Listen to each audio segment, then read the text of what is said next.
Hello everyone, hello dear student, welcome back to Krosha nursing academy of 10 minute OBG series. ठीक है, आज का हमारा टॉपिक है बच्चों मैनवर्ड्स, यानी कि ओबीजी में जितने भी मैनवर्ड्स यूज किए जाते हैं ड्यूरिंग द लेबर, चाहे वो नॉर्मल वेजाइनल डिलीवरी हो या वो ब्रीच डिलीवरी हो या शोल्डर डिस्टोशिया हो, तो इन सारे मैनवर्ड्स को हम विद इमेज पढ़ेंगे बच्चों। ठीक है, क्योंकि मैनवर्ड्स से एक ना एक क्वेश्चन आना तो फिक्स है विद इमेज।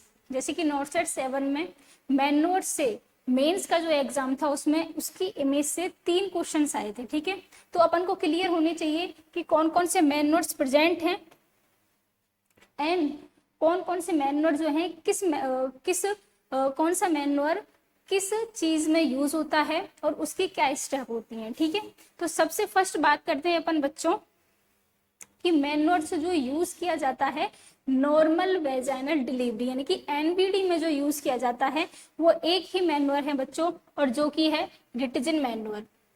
ठीक है, देखो जो डिटर्जेंट मैनवर होता है ना बच्चों, वो क्यों किया जाता है, सबसे पहले ये क्लियर होना चाहिए हमारे माइंड में कि जो डिटर्जेंट मैनवर होता है वो पेरिनियल टीयर को प्रिवेंट करने के लिए किया जाता है। पेरिनियल टीयर को प्रिवेंट करने के लिए कैसे, देखो बच्चों, अगर बच्चे की हेड की डिलीवरी जब होती है, ठीक है, या बच्चे की किसी भी बॉडी पार्ट की डिलीवरी होती है इन एनवीडी, तब उस केस में अगर बच्चे के जो प्रेजेंटिंग पार्ट है वो बहुत फास्टली अगर डिलीवर होता है तो पेरिनियल टीयर होने के चांसेस होते हैं। इसको प्रिवेंट करने के लिए WHO ने गाइडलाइन दी थी डिटर्जेंट मैन्योर को फॉलो करने के लिए। ठीक है, इस डिटर्जेंट मैन्योर में बच्चों क्या किया जाता है कि जो असिस्टेंट होता है वो अपने 2 हैंड का यूज करता है। ठीक है, अपर वाला हैंड जो होता है उसको वो पुट करता है बेबी के ऑक्सीपिट पर। ठीक है, बेबी की ऑक्सीपिट पर यूज किया उसने अपर वाला हैंड, एंड लोअर वाला हैंड बच्चों यूज किया कहाँ पे, मदर के एनस एंड कॉकिक्स वाला जो एरिया है उसके मिड में प्लेस किया। ओके, तो अपर वाला हैंड जो है वो ऑक्सीपिट पे क्यों यूज किया, क्यों प्लेस किया, जिससे कि बेबी की जो डिलीवरी की स्पीड है, ठीक है, ये जो बेबी की हेड की डिलीवरी की स्पीड है इसको कंट्रोल किया जा सके, इसको कम किया जा सके। एंड जो लोअर वाला हैंड है इसको प्लेस कर रहे हैं कॉकिक्स एंड एनएस के बीच में, जिससे कि जो ये चिन की डिलीवरी है वो आसानी से हो सके और पेरिनियल टीयर को प्रिवेंट किया जा सके। ठीक है, तो ये तो रही बच्चों इमेज डिटर्जेंट मैन्योर की, जो कि आपके माइंड में बिल्कुल फिक्स हो जानी चाहिए। मैन्योर्स को मैं जितने भी मैन्योर्स हैं उनको सभी को इंपॉर्टेंट बताऊंगी, क्योंकि कुछ गिने चुने 10-15 मैन्योर्स हैं वो आपको आनी चाहिए, उसमें कोई कंफ्यूजन नहीं होनी चाहिए। ठीक है, एक क्वेश्चन आप ये याद रख लो कि डिटर्जेंट मैन्योर को परफॉर्म किया जाता है बच्चों टू प्रिवेंट करने के लिए, टू प्रिवेंट वेजाइनल और पेरिनियल टीयर। किसमें बच्चों, इन एनवीडी यानी कि नॉर्मल वेजाइनल डिलीवरी में अगर हमको पेरिनियल टीयर और वेजाइनल टीयर को प्रिवेंट करना है तो उसके लिए यूज किया जाता है बच्चों कौन सा मैन्योर, डिटर्जेंट मैन्योर। ठीक है, अगला है बच्चों कि मैन्योर्स जो यूज किए जाते हैं किस केस में, शोल्डर डिस्टोसिया के केस में। अब आप बोलोगे कि मैम शोल्डर डिस्टोसिया होता क्या है, तो देखो शोल्डर डिस्टोसिया में क्या होता है बच्चों कि अगर कोई भी कंडीशन हो सकती है, कोई मैक्रोसोमिक बेबी है, ठीक है, या सिफेलो पेल्विक डिस्प्रपोर्शन है, पेल्विक में कोई कमी है, तो अगर उसकी वजह से बेबी का जो डिलीवरी है या बेबी की जो शोल्डर की डिलीवरी है उसमें अगर 1 मिनट से ज्यादा का टाइम लग जाता है, कितने का टाइम, मोर देन 1 मिनट का टाइम अगर लग जाता है बच्चों, तो इस केस को बोलते हैं शोल्डर डिस्टोसिया। क्या बोलते हैं बच्चों, शोल्डर डिस्टोसिया बोलते हैं इस केस को, मोर देन 1 मिनट का टाइम लग जाए किसमें, शोल्डर की डिलीवरी में। शोल्डर की डिलीवरी में अगर मोर देन 1 मिनट का टाइम लग जाता है तो इस कंडीशन को बोला जाता है बच्चों शोल्डर डिस्टोसिया। ठीक है, अब शोल्डर डिस्टोसिया में कई मैन्योर्स फॉलो किए जाते हैं। सबसे फर्स्ट मैन्योर फॉलो किया जाता है मैक रॉबर्ट मैन्योर। ठीक है, तो इसको अपन बात करते हैं। मैक रॉबर्ट मैन्योर में क्या होता है बच्चों, देखो मैक रोबोट मैन्योर को परफॉर्म करने के लिए कम से कम 2 असिस्टेंट की नीड होती है। क्यों? क्योंकि इसमें देखो जिस तरीके से ये असिस्टेंट वन साइड खड़ा है, इसी तरीके से दूसरा असिस्टेंट जो है अदर साइड खड़ा होना चाहिए, जिससे कि इसमें क्या करते हैं कि मदर के जो लोअर लिम्स हैं या मदर के जो लेग हैं उनको अपन पुश करते हैं मदर के एब्डोमेन की तरफ, और साथ ही साथ क्या करते हैं, अबडक्ट करते हैं, यानी कि अवे फ्रॉम द बॉडी। तो किस तरीके से इसमें परफॉर्म किया जाता है, जैसे कि ये असिस्टेंट है तो ये इसमें क्या करेगा, मदर की लेग को मदर के एब्डोमेन की तरफ पुश करेगा और साथ ही साथ away from the body push करेगा। ठीक है, इसी तरीके से सेकंड असिस्टेंट जो है वो परफॉर्म करता है। ठीक है, तो ये है मैक रोबोट मैन्योर। इससे क्या है, बेबी की जो शोल्डर की डिलीवरी जो है उसमें आसानी होती है। अगला आता है बच्चों रूविन मैन्योर, और इसी में अगला आता है वुड्स कॉर्सक्रू मैन्योर। देखो रूविन मैन्योर और वुड कॉर्सक्रू मैन्योर जो है दोनों की दोनों सेम है, बस डिफरेंस इतना आता है कि जो रूविन मैन्योर होता है उसमें बेबी को रोटेट किया जाता है एक बार में ओनली 30 to 45 डिग्री के रोटेशन पर। ठीक है, जबकि वुड कॉर्सक्रू मैन्योर में क्या किया जाता है, बेबी के हेड को एक बार में ही वन टाइम में रोटेट किया जाता है 180 डिग्री पर। बस इतना डिफरेंस है, बाकी दोनों में सेम है। इसमें क्या करते हैं कि मदर की जो वेजाइना होती है उसमें असिस्टेंट 2 फिंगर यूज करके अंदर इंसर्ट करता है, एंड जो थंब वाला पार्ट होता है वो बेबी की ऑक्सीपुट पे होता है, और इस तरीके से उसको रोटेट किया जाता है। देखो यहाँ पे इस तरीके से पुश किया और रोटेट किया, पुश किया एंड रोटेट किया। ठीक है, तो ये काम होता है या इस तरीके से परफॉर्म किया जाता है रूविन मैन्योर और वुड्स कॉर्सक्रू मैन्योर। बस डिफरेंस जो है इनके एंगल में है कि जो रूविन मैन्योर होता है उसमें रोटेशन एक बार में ओनली 30 to 45 डिग्री के एंगल पे होता है, जबकि वुड्स कॉर्सक्रू मैन्योर जो होता है उसमें एक बार में रोटेशन बच्चों कितना होता है, 180 डिग्री के रोटेशन पर होता है। ओके, ये आ गया सेकंड मैन्योर जो परफॉर्म किया जाता है किसमें, शोल्डर डिस्टोसिया के केस में। थर्ड मैन्योर होता है बच्चों जिसको बोलते हैं गैस्किन मैन्योर। आपने नी चेस्ट पोजीशन तो देखी होगी। ठीक है, तो गैस्किन मैन्योर में क्या होता है कि मदर को अचानक से, अगर रूविन मैन्योर भी काम नहीं आया तो इसके बाद अगला स्टेप होता है कि मदर को गैस्किन मैन्योर यानी कि इस तरीके से नी चेस्ट पोजीशन में मदर को प्लेस किया जाता है।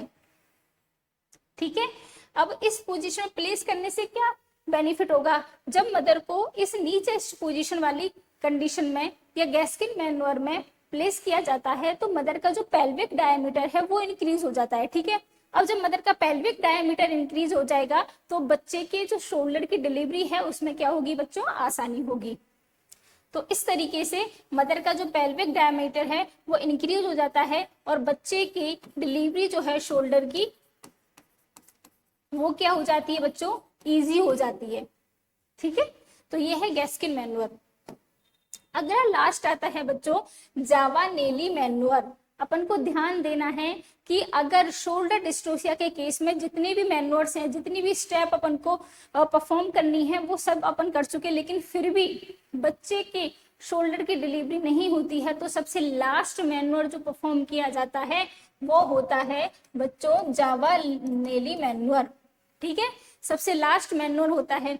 इसमें क्या किया जाता है, यहाँ पर देखो बच्चे के हेड की डिलीवरी हो चुकी थी लेकिन बच्चे के शोल्डर की डिलीवरी नहीं हुई, यही केस तो है शोल्डर डिस्ट्रोसिया। लास्ट तक डिलीवरी नहीं हुई तो अपन क्या करते हैं कि बच्चे का हेड जो डिलीवर हो चुका है उसको वापस से पुश करते हैं मदर के यूट्रस में। ठीक है, यानी कि डिलीवर्ड हेड को वापस से मदर के एब्डोमेन में, मदर के यूट्रस में पुश कर दिया जाता है। ये मैन्योर होता है जावानेली मैन्योर। इसके बाद जैसे ही पुश किया, पुश करने के विद इन 15 मिनट में बच्चों LSCS के द्वारा लोअर सेक्शन सिजेरियन सेक्शन में अपन को क्या करना है, उस मदर की डिलीवरी करानी है। अगर आप 15 मिनट के टाइम पीरियड में फेल हो जाते हो LSCS करने में एंड बेबी को बाहर डिलीवर करने में, तब इस बच्चे की जो है इस फीटस की डेथ हो सकती है। 100% चांसेस होते हैं इसमें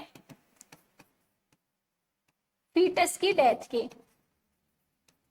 ओके, इसलिए ये सबसे ज्यादा रिस्की मैन्योर होता है, सबसे ज्यादा रिस्की मैन्योर होता है, इसीलिए ये सबसे ज्यादा लास्ट में परफॉर्म किया जाता है, जब कोई भी ऑप्शन नहीं बचता शोल्डर की डिलीवरी का, तब परफॉर्म किया जाता है बच्चों कौन सा मैन्योर, शोल्डर जावानेली मैन्योर जो है उसको परफॉर्म किया जाता है। ठीक है,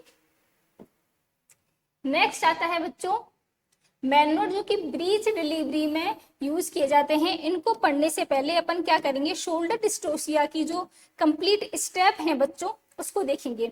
जैसे ही लेबर रूम में शोल्डर डिस्टोसिया हुआ तो सबसे पहला काम जो होता है as a nursing officer, as a nursing staff, आपका काम होता है बच्चों, इसका एक निमोनिक है जो कि है हेल्पर। हेल्पर में सबसे पहला काम होता है H stand for call for help, सबसे पहले आपको हेल्प के लिए कॉल करना है। सेकंड होता है बच्चों इवेलुएट द एपिजोटमी, यानी कि तुरंत एपिजोटमी अपन को देनी है। थर्ड स्टेप होता है लेग, लेग में जो मैन्योर किया जाता है L stand for leg, and leg वाला मैन्योर होता है मैक रॉबर्ट मैन्योर, जो भी अपन ने डिस्कस किया। मैक रॉबर्ट मैन्युअल परफॉर्म किया जाता है जिसमें 2 असिस्टेंट की नीड होती है। अगला आता है P, P stand for pressure, यानी कि एक्सटर्नल प्रेशर। प्रेशर भी कौन सा बेटा, सुप्राप्यूबिक प्रेशर दिया जाता है। ठीक है, इसमें जो सुप्राप्यूबिक प्रेशर देते हैं उसके बाद तुरंत परफॉर्म किया जाता है दोबारा से मैक रॉबर्ट मैन्युअल। ठीक है, यानी कि सुप्राप्यूबिक प्रेशर दो और उसके तुरंत बाद परफॉर्म करो मैक रॉबर्ट मैन्युअल अगेन। और इसमें प्रेशर ये ध्यान रखना है बच्चों, सुप्राप्यूबिक ही देना है, कभी भी फंडल प्रेशर मत दे देना। ठीक है, फंडल प्रेशर कभी भी नहीं दिया जाता, हमेशा सुप्राप्यूबिक प्रेशर दिया जाता है। अगला ई स्टैंड फॉर होता है रोटेशनल मैन्युअल, और रोटेशन मैन्युअल में आता है बच्चों रुबिन मैन्युअल या वुड्स कॉर्क्स्क्रू मैन्युअल, जिसमें बेबी के हेड को रोटेट किया जाता है। ठीक है, अगला आता है रिमूव द पोस्टीरियर आर्म। जैसे ही जो रुबिन मैन्युअल अपन ने परफॉर्म किया तो बच्चे का जो पोस्टीरियर शोल्डर है वो बाहर की तरफ हल्का सा डिलीवर हो जाता है, तब अपन को क्या करना है, उस पोस्टीरियर आर्म को रिमूव करना है। अगला मैन्युअल आता है roll the patient on hands and knee, जो कि है कौन सा मैन्युअल बच्चों, इसको बोलते हैं गैस्किन मैन्युअल। ठीक है, अब गैस्किन मैन्युअल भी जब फेल हो जाता है तो सबसे लास्ट में हमारे पास एक ही ऑप्शन बचता है जो कि होता है जावानेली मैन्युअल। ठीक है, और उसके बाद किया जाता है सिजेरियन सेक्शन। ठीक है, ये स्टेप होती है किसकी, शोल्डर डिस्टोसिया की। अब अपन बात करते हैं मैन्युअल्स जो कि परफॉर्म किए जाते हैं बच्चों किसमें, ब्रीच डिलीवरी में। ठीक है, तो ब्रीच डिलीवरी में बच्चों सबसे पहले अगर कोई बेबी जो है वो ब्रीच पोजीशन में है, ब्रीच में है, ठीक है, तो ब्रीच में होने पर सबसे फर्स्ट जो डिलीवरी होती है वो किसकी होती है बच्चों, बटॉक्स की होती है। बटॉक्स की डिलीवरी होने के बाद अगली जो डिलीवरी होती है वो शोल्डर्स की होती है। ठीक है, और सबसे लास्ट में डिलीवरी होती है किसकी होती है, हेड की होती है। ठीक है, ये तो आपको स्टेप पता होगा। तो देखो इसमें जो ये मैन्युअल है ग्रोइन एंड पेनार्ड मैन्युअल, ये परफॉर्म किया जाता है बेबी के बटॉक्स की डिलीवरी के लिए। ठीक है, इन ब्रीच डिलीवरी। अगला मैन्युअल होता है लॉफसेट। लॉफसेट मैन्युअल परफॉर्म किया जाता है बच्चे के शोल्डर को डिलीवर करने में। ठीक है, बर्न मार्शल टेक्निक और Mailer fraction and shoulder traction, और इसी का दूसरा नाम है मॉरिशेली स्मेली वेट टेक्निक, ये दोनों परफॉर्म किया जाते हैं बेबी के हेड के डिलीवर में इन ब्रीच डिलीवरी। ठीक है, one by one upon discuss करते हैं विद इमेज। सबसे फर्स्ट आता है ग्रोइन मैन्युअल। देखो बच्चों अपन को पता है कि ब्रीच पोजीशन होती है बच्चों की वो कई टाइप की होती है, अपन यहाँ पर 2 डिस्कस करेंगे। एक तो होता है कंप्लीट ब्रीच, कंप्लीट ब्रीच या इसी का दूसरा नाम होता है फ्लेक्स्ड ब्रीच। इसमें क्या होता है, कुछ इस तरीके से होता है इसमें भी। ठीक है, यानी कि बेबी की जो थाई होती है वो भी फ्लेक्स्ड होती है और बेबी के जो नीज होते हैं वो भी फ्लेक्स्ड होते हैं। किस कंडीशन में, कंप्लीट ब्रीच में। कौन सा ब्रीच बेटा, कंप्लीट ब्रीच, या इसको बोलते हैं फ्लेक्स्ड ब्रीच। फ्लेक्स से क्या समझ रहे हो, बेबी की कंप्लीट बॉडी फ्लेक्स है, यानी कि उसकी थाई भी फ्लेक्स्ड है, उसकी नी भी फ्लेक्स्ड है। ठीक है, इसमें बेबी के थाई प्लस नी दोनों जॉइंट फ्लेक्स्ड होते हैं। दूसरी ब्रीच आती है बेटा फ्रैंक ब्रीच। फ्रैंक ब्रीच में क्या होता है, बेबी की जो थाई होती है वो तो कैसी होती है, फ्लेक्स्ड होती है, लेकिन बेबी की जो नी होती है बेटा, वो नी कैसी होती है, एक्सटेंडेड होती है। ठीक है, अब अपन देखते हैं कि जो ग्रोइन मैन्युअर है वो परफॉर्म किया जाता है किस केस में, कंप्लीट ब्रीच के केस में।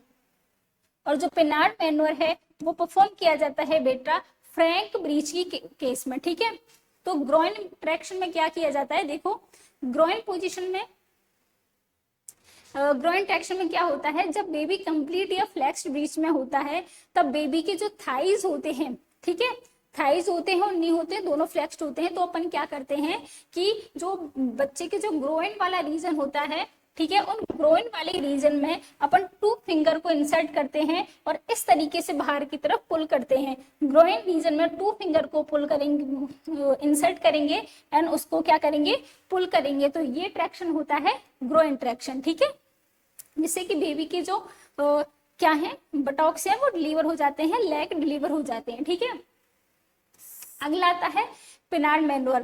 पेनार्ड मैन्युअर जो है बच्चों परफॉर्म किया जाता है फ्रैंक ब्रीच में। फ्रैंक ब्रीच अपन ने बोला था कैसा होता है, बच्चे की थाई तो जो है वो क्या है, फ्लेक्स्ड है, लेकिन बच्चे की नी जो है वो है कैसी, एक्सटेंडेड है। इसको बोलते हैं कौन सा ब्रीच, फ्रैंक ब्रीच। अब इसमें क्या करते हैं, पी से एक ट्रिक याद रखते हैं बेटा, पॉप्लिटियल फोसा, यानी कि अपन क्या करेंगे, 2 फिंगर लेंगे और अंदर इंसर्ट कराएंगे और बेबी का जो पॉप्लिटियल फोसा है, जो बेबी का नी वाला जॉइंट का अपोजिट वाला पोर्शन होता है पॉप्लिटियल फोसा, उसमें पुश करेंगे। जैसे ही अपन ने पुश किया तो बच्चे का जो नी है वो फ्लेक्स्ड हो जाएगा। ठीक है, हो गया, नी फ्लेक्स्ड हो गया। जैसे ही बच्चे का नी फ्लेक्स्ड हुआ तो ये केस कौन सा बन गया, ये केस बन गया फ्लेक्स्ड ब्रीच का। ठीक है, अब जैसे ही फ्लेक्स्ड ब्रीच का केस बना तो अब इसमें क्या परफॉर्म करेंगे बेटा, ग्रोइन ट्रैक्शन दोबारा से परफॉर्म कर देंगे और बेबी की लेग को डिलीवर करा देंगे। ठीक है, तो सबसे पहले पेनार्ड मैन्युअर करते हैं फ्रैंक ब्रीच के केस में। जैसे ही पेनार्ड मैन्युअर कंप्लीट होता है बच्चों, पेनार्ड मैन्युअर के बाद वापस से परफॉर्म करा देते हैं ग्रोइन ट्रैक्शन।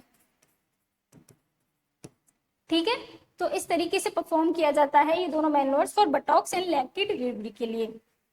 अगला आता है लॉबसेट मैन्युअर। लॉबसेट मैन्युअर जो होता है बच्चों, ये परफॉर्म किया जाता है किसकी डिलीवरी के लिए, शोल्डर की डिलीवरी के लिए इन ब्रीच पोजीशन। ठीक है, अब इसमें क्या किया जाता है बच्चों कि जो बेबी का जो बैक वाला पोर्शन होता है वहां से अपन को हमको बेबी को पकड़ना होता है और सबसे पहले जो उसका पोस्टीरियर शोल्डर है या पोस्टीरियर आर्म है उसकी तरफ रोटेट करना होता है, जिससे कि उसका पोस्टीरियर शोल्डर पहले डिलीवर हो जाता है। देन अगेन उसको अपोजिट डायरेक्शन में रोटेट करते हैं, जिससे कि उसका अगला एंटीरियर शोल्डर जो है वो डिलीवर हो जाता है। देखो जिस तरीके से इमेज में बताया गया है इस तरीके से बेबी को पकड़ते हैं। ठीक है, और उसको रोटेट करते हैं। रोटेट करिया तो देखो एक शोल्डर डिलीवर हो गया, इसी तरीके से दूसरी तरफ से रोटेट किया तो दूसरा शोल्डर डिलीवर हो जाता है। इसको बोलते हैं लॉबसेट मैन्युअर। अगला आता है बर्न मार्शल टेक्निक। तो ये यूज किया जाता है हेड की डिलीवरी के लिए। ठीक है, जैसा कि इसके नाम से आपको समझ में आ रहा है, burn Marshall technique martial art होती है, कराटे की टेक्निक होती है, ठीक उसी तरीके से इसमें किया जाता है। इसमें देखो 4 स्टेप होती हैं। सबसे पहले जैसे ही बेबी के शोल्डर डिलीवर हुए तो बेबी को हैंग कर दिया जाता है, छोड़ दिया जाता है उसके अपने बेड पे हैंग करने के लिए, कि बेबी अपने बेड पे लटका रहेगा। ठीक है, जैसे ही बेबी के ये नेक वाला पोर्शन जो होता है, ये वाला एक्सिस जो है वो नीचे आता है, वजाइना से हल्का सा बाहर आता है, तब अपन क्या करते हैं कि बच्चे के जो लोअर लेग होते हैं उनको पकड़ते हैं और उनको एक आर्क की फॉर्म में मदर के एब्डोमेन की तरफ क्या करते हैं, अचानक से एक आर्क की फॉर्म में रोटेट करते हैं। कुछ इस तरीके से नीचे से यहाँ से पकड़ा और मदर के एब्डोमेन की तरफ इस तरीके से रोटेट कर दिया, तो इसको बोलते हैं बर्न मार्शल टेक्निक। अगला आता है Mailer flexion and shoulder traction, या इसको बोलते हैं मॉरिशेली स्मैली वेट टेक्निक। ये भी यूज किया जाता है बेबी के हेड की डिलीवर करने में इन ब्रीच पोजीशन।